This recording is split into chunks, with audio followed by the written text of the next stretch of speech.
Hi, and welcome back to CVC Interviews.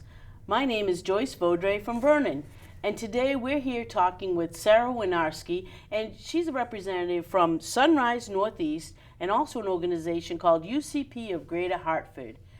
Thank you very much for coming in tonight. I really appreciate it, Sarah. Well, thank you for having me. Of course. I was really impressed with your organization and the number of years you've been around. You've been around like 30 years. Yes, we have been. We like to say we're the best kept secret in Connecticut because we have been in Connecticut for so many years, and not a whole lot of people know about us and what we provide to this community. Well, I'm really hoping to spread the word today because we have a wonderful audience, and we do like to keep our people informed of all the different people, the things they do, keep it local. I noticed that on one of your signs here it says buy local, eat local, and support local charities. Yes. That's definitely something we live by, so it's very important to get that word out. I don't want you to be the best kept secret anymore, okay?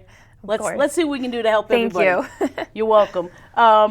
One of the many things your organization does is you help citizens with community living arrangements. Yes. Why would you need to help someone, and what exactly does your group do? So our community living arrangements are homes where less than 6 people with disabilities live together. So there's always no more than 6 people, which makes it a very small community. We staff those homes 24 hours a day, 7 days a week, 365 days a year. So there's always a staff person there to assist the people who live in the home, whether it's with preparing meals, getting ready in the morning for work or day program, hygiene, doctor's appointments, grocery shopping, going out into the community and doing anything that you and I would typically do, going to the movies, going to the park, library, whatever it might be. And like I said, there's 6 or less people in those homes, so it's really our folks are able to get the attention and the help that they need throughout the day. The community living arrangements, how does someone become eligible to be a part of the 6 people that you choose to be in the community living arrangements? So we work with the Department of Developmental Services and Department of Social Services through the state of Connecticut.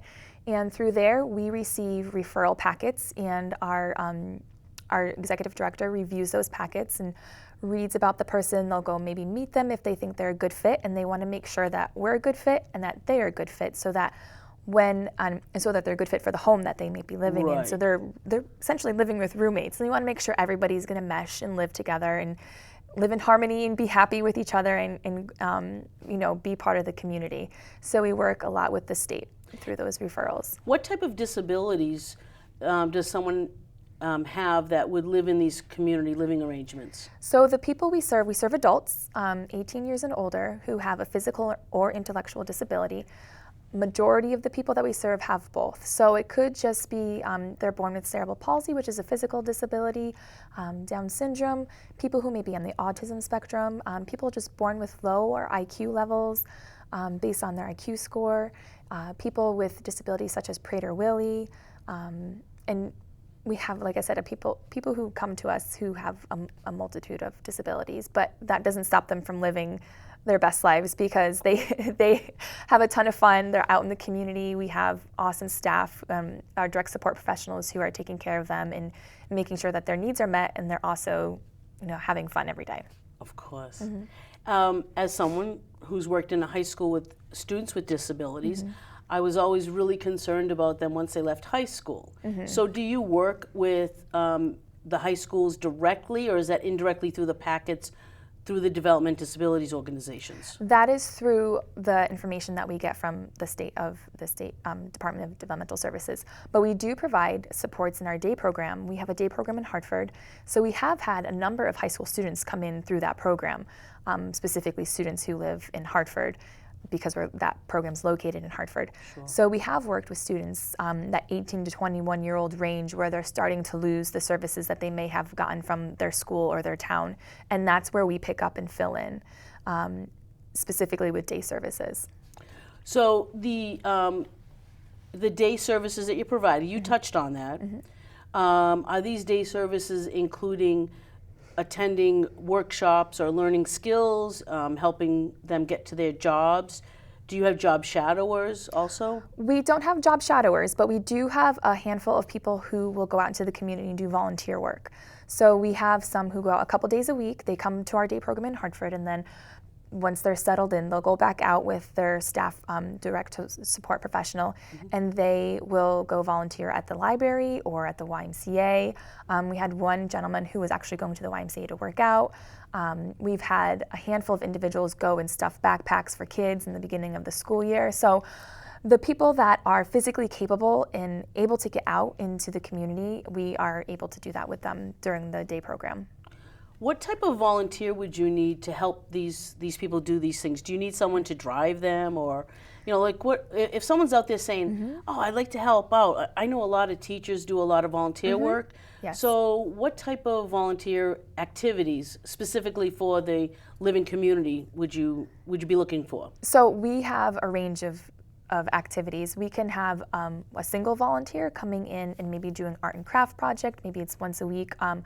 Playing games, reading books to our individuals, or we've had groups of individuals from larger corporations or maybe another service organization come out and do things like paint bedrooms for us, paint kitchens, help beautify the outside of our home, because we are nonprofits, so kind of doing the heavier yard work such as planting and weeding and pruning and all of that work. We usually have groups of volunteers come in a couple times a year and do that. So our volunteer opportunities range. And that's what's so special about our program, is that if you want to get involved, there's always a way that somebody can get involved. Excellent. Everybody knows you can always donate to charities, and money's always a great thing to donate, folks. But people who don't have money but they have time, I always like to highlight those opportunities. And I don't want someone to think, "Oh, I got time, I don't know where to start." Where would someone start now?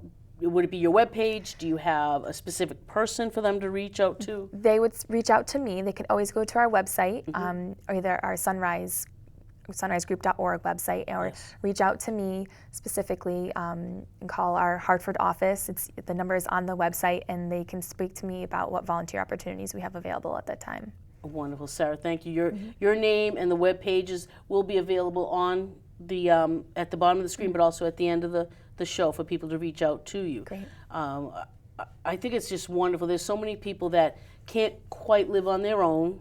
Yes. Yet they still need those support systems. Yes. Do people from within that community learning, do they ever graduate out? Do they move on to a different type of support services, or do they pretty much stay within your organization? They stay within our organization. So when they come to us, we are their home for the rest of their lives. If they choose to stay with us unless they decide to move out or move in with a family member. So most of the time we are their home for the rest of their lives. And what's really great about our homes is you walk in and you feel like you're in your own house. They're all very well decorated, they're homey, they're warm when you walk in, and like I said, we have the volunteer groups that come help do the outside of the house, so our homes look beautiful on the outside as well as on the inside.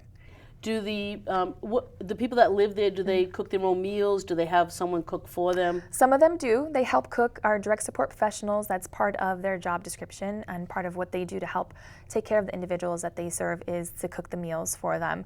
But people who are capable of getting involved with cooking, they do. And it's always wonderful to hear those stories, how they're helping our direct support professionals and also helping to feed their roommates. I was at the supermarket a couple of months ago, and I couldn't help but notice there must have been some folks that live in a situation like yours. They were being taught how to read the labels that, you don't just look for this, you want to look for that. And it was really interesting for me to see it from that perspective. I was stepping back and seeing someone say, "Oh yeah," and the person was really happy that now they learned something new. And so they're out learning how to shop and how to read labels. Yes, it's those life skills that we may take for granted that we need to teach to the people that we're serving. One of the other things you folks do is the day, what was it? The daytime day support option? Yep. And what would that look like? So that's our day program, which right now we have one located in Hartford. And so people come to our location in Hartford. They're not necessarily people who live in a Sunrise community living arrangement. They may live in another organization's community living arrangement or at home with their family. And they come to us for the day, and that is where I spoke about the individual who goes out to the library and the YMCA. He specifically comes to the Hartford program. And so people will go out and do community engagement events such as that, or they will stay and do projects inside at our Hartford location. We have a large sensory room, we have a large cafe and a brand new kitchen that was renovated by Cigna. So we have this brand new, beautiful kitchen, and so they're able to take advantage of that now that it's ADA compliant. They can go in and help cook snacks and help prepare their own lunches. And we also have kind of like a technology room where some of our individuals are able to go on the computer. They watch videos on YouTube just like anybody else would. Right, yeah. They're watching music videos, Shakira, and like just keeping up with what's going on in the world. Yeah. Excellent. There's just so much to talk about. We are going to take a quick break, and when we come back, we're going to talk about more of the volunteer opportunities and the services provided, more specifically with the United Cerebral Palsy Organization out of Greater Hartford. So we'll be right back.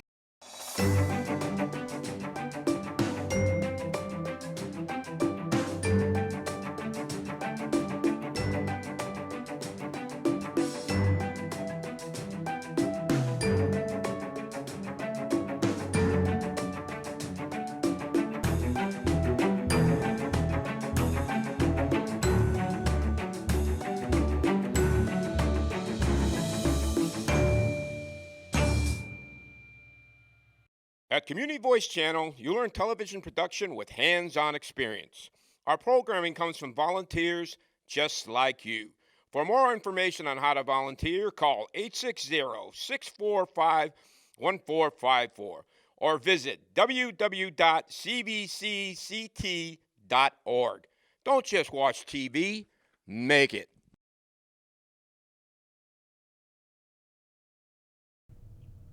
Hi, and welcome back to CVC Interviews. My name's Joyce Vaudreuil, and I'm here talking to Sarah Winarski, and she's with Sunrise Northeast and UCP of Greater Hartford. UCP stands for United Cerebral Palsy of Greater Hartford, but what we're going to find out is they are a lot more than just that. Sarah, thank you very much, and we were on such a great roll. I would like to continue with all the different things that Sunrise Northeast and UCP of Greater Hartford do.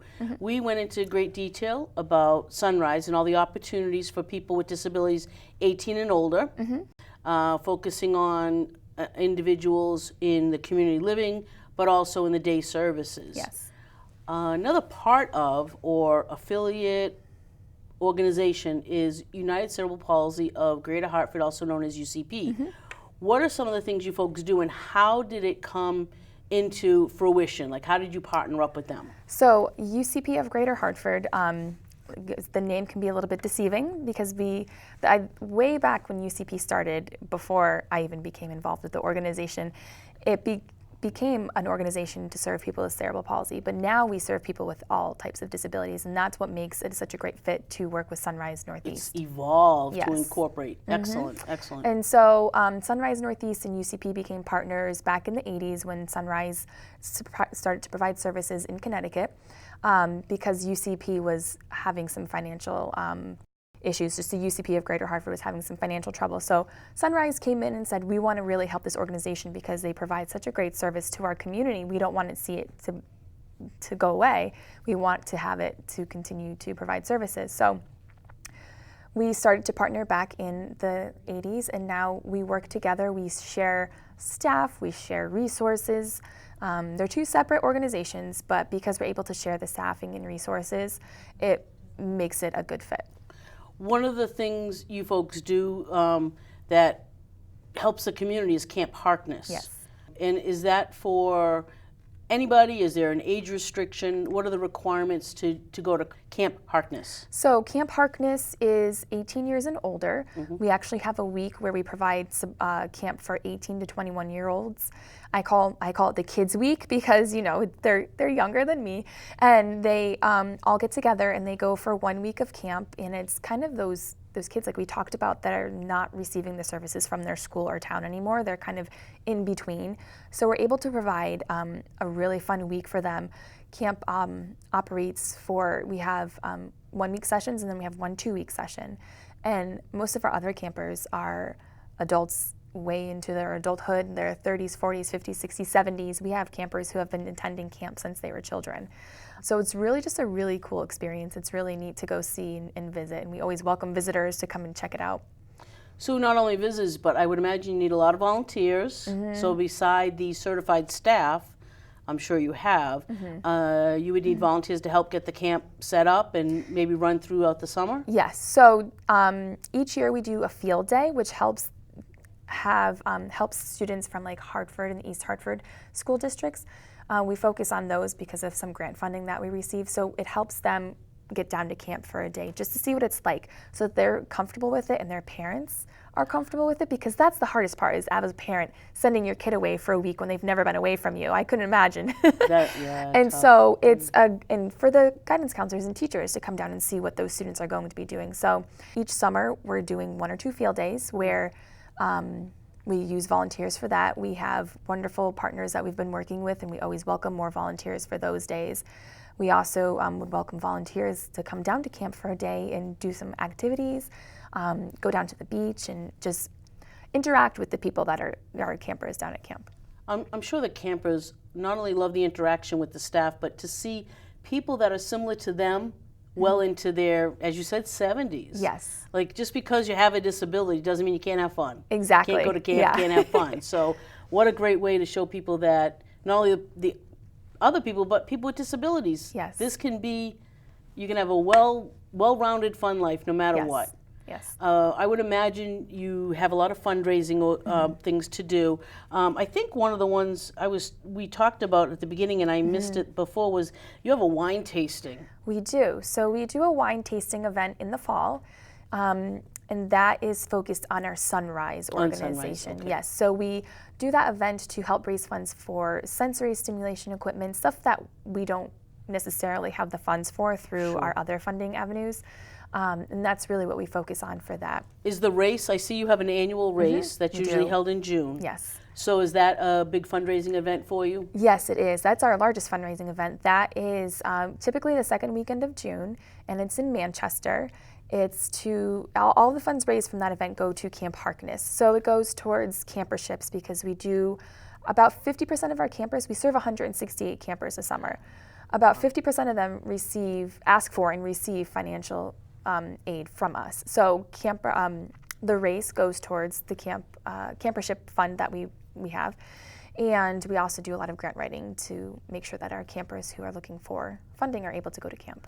So the types of volunteers you would need would be grant writers, people to actually put on the race, hand out those little cups of water. Yes, we're always looking for volunteers to help with the race, volunteers to even help. If there's businesses in the community who are looking to give, even if it's a promotional items, to help promote their business, because we put together bags for every participant.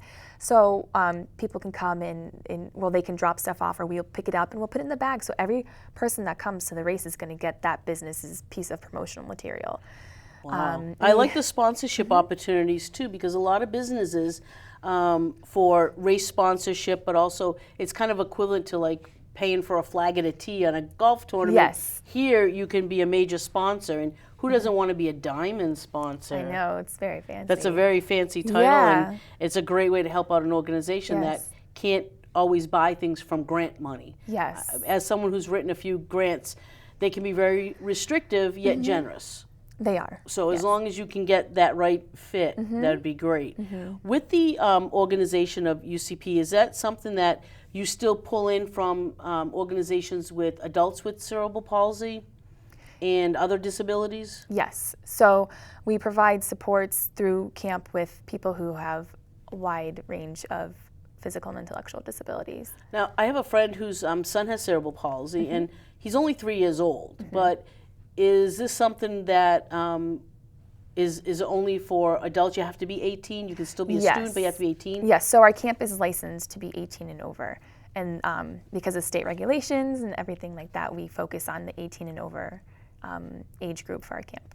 And there are still a lot of people that are 18 and 19 still in high school. Yes. Again, is this something that you can partner with some high schools and talk to the special education department or guidance counselors? We do. We do a lot of work with some of the transitional programs at high schools, Next Step and other programs where those kids, like we talked about how they're going to be graduating and they need kind of a little bit of life skill enhancement, maybe a little vacation, some social interactions with other students that are in similar situations. So we work a lot with transitional programs. I just love the idea that they can be with peers, but other adults who are facing the same challenges they do. Unfortunately, our society is getting better at treating people for who they are, not what they might, some disability or something they suffer from. So it's a great time to be alive and to be someone working for an organization like that. The race is actually always held in Manchester at this Hollow was it Globe Hollow Reservoir. It's on Spring Street.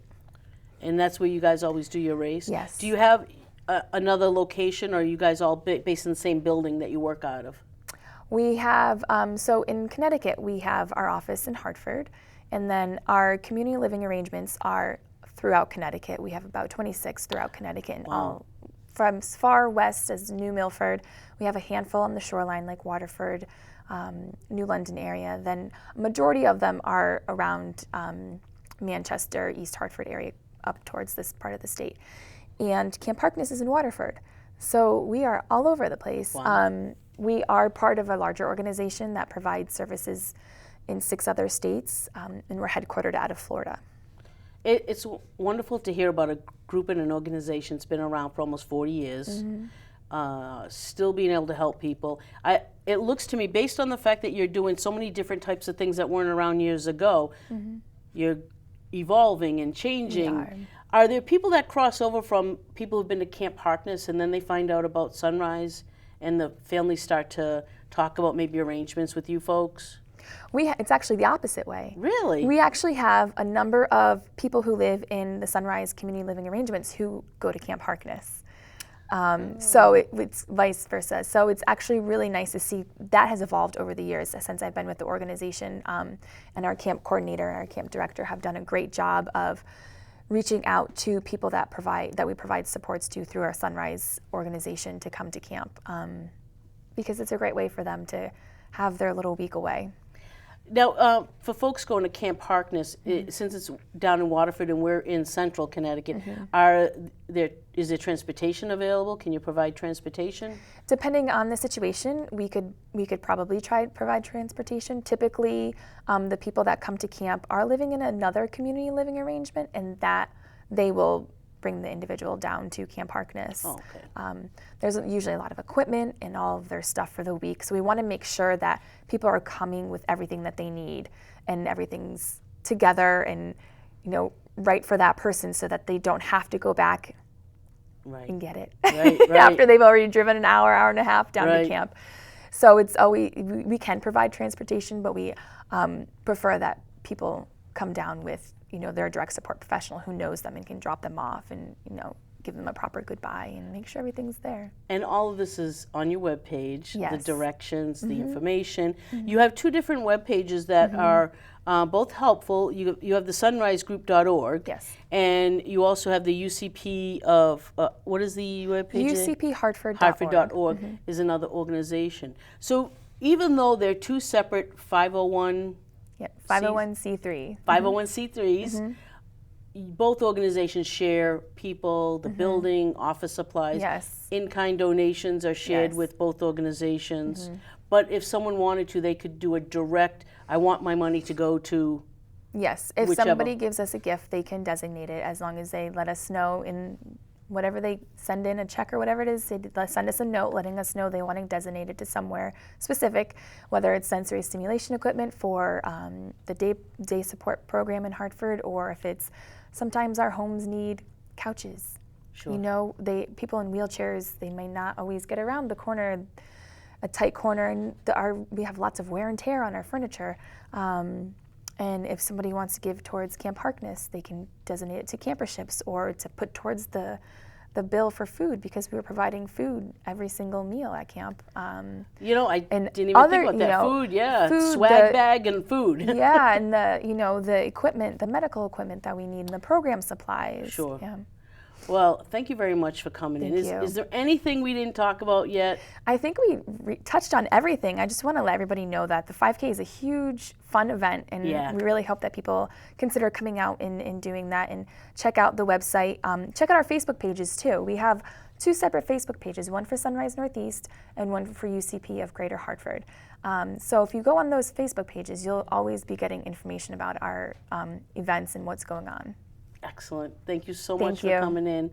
And I'd like to say thank you very much for those of you who watch. Please take a moment and go to the Facebook page, like us on Facebook, cvcct.org, or you want both of their web pages. You've got the Sunrise, and you also have UCP Greater Hartford. And if you want to donate money or in-kind donation or volunteer, those are the best places to start. The web pages and Facebook, and contact Sarah. She'll get you hooked up. Otherwise, if you'd like to join us here at CVC, we do offer workshops on how to operate TV cameras in the control room. So don't just watch TV, make TV. Joyce Vaudreuil saying thank you again for joining us at CVC Interviews. Good night.